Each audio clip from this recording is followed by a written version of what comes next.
Canada-wide, there's around 1,000 children born with a congenital heart defect every year. If you just look in your neighborhood, you can find one very easily. So that's kind of the easy way of thinking how frequent these births are.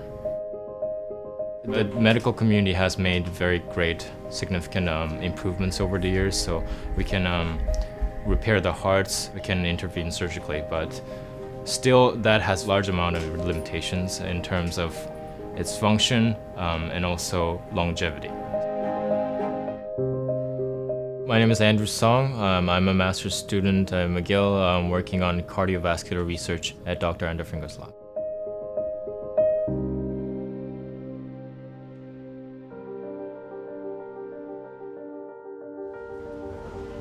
J'aime beaucoup le baseball, le basketball.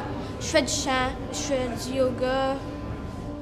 Mais je vis pas une vie aussi normale comme j'adore le hockey, mais je peux pas jouer comme tous mes amis. Je suis Tyler, j'ai 10 ans. When Tyler was born, he was seemed to be a healthy baby until at about 3.5 months old, we went to the pediatrician, and the pediatrician noticed some things that he seemed to think were not right. He told us we needed to go to a children's hospital to have Tyler checked out. So the very next day we ended up at St. Justine in the cardiology department, and that was when we went through a whole series of tests and found out that Tyler actually had a very important or severe heart malformation called tetralogy of Fallot and pulmonary atresia. So, like they say, our life changed. We went from having what we thought was a perfect little baby to having a little boy that had a pretty serious problem. Janice Pearson, maman de Tyler. La tétralogie de Fallot consiste en un gros trou entre les deux ventricules, en plus d'une obstruction du flot du sang vers les poumons par ce qu'on appelle une sténose de la valve pulmonaire. Chez Tyler, elle était quasiment absente tellement qu'elle était bloquée. Donc ce que ça signifiait pour Tyler, il fallait qu'il soit opéré très précocement comme bébé déjà. Je suis le docteur Gregor Anderfinger, je suis cardiologue pédiatre au CHU Saint-Justine et clinicien chercheur en génétique cardiovasculaire. Les malformations cardiaques congénitales, comme celle de Tyler, ont un impact profond sur la vie quotidienne des enfants et des familles. Heureusement, aujourd'hui, on est capable de bien opérer cette malformation-là. Mais il faut savoir une chose, c'est une palliation, ce n'est pas une réparation. Donc ça va aider pour un certain temps, mais nous savons d'emblée, et les familles savent d'emblée qu'il va falloir y intervenir. One of the most difficult things is we are starting to see signs of the problems that he has. He has a leaking valve in his grafted artery, which is now causing him to be more tired, out of breath, and sometimes have some little feelings in his little heart.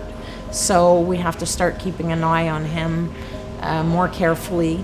And the reality of what he has comes back. C'est plus aujourd'hui les moments plus difficiles avec la prochaine opération qu'ils vont faire. Quand ça fait 10 ans, tu vois ça pousser puis tout, c'est pas mal plus différent au bout de 10 ans qu'en début de vie. Richard Lanoux, je suis le papa de Tyler Lanoux. Si nous arrivions à utiliser la force régénératrice du corps du patient lui-même, ça pourrait changer.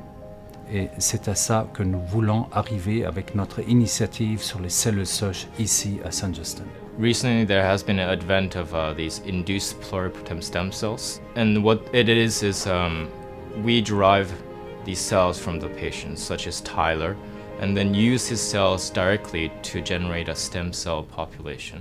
What these stem cells can do for patients with a congenital heart defect is reduce the number of surgical interventions. When we make stem cells into valves and implant into patients like Tyler, these stem cells, because they are native to his body, as his own cells, we can greatly reduce potential for a rejection that we see in other kind of transplantations.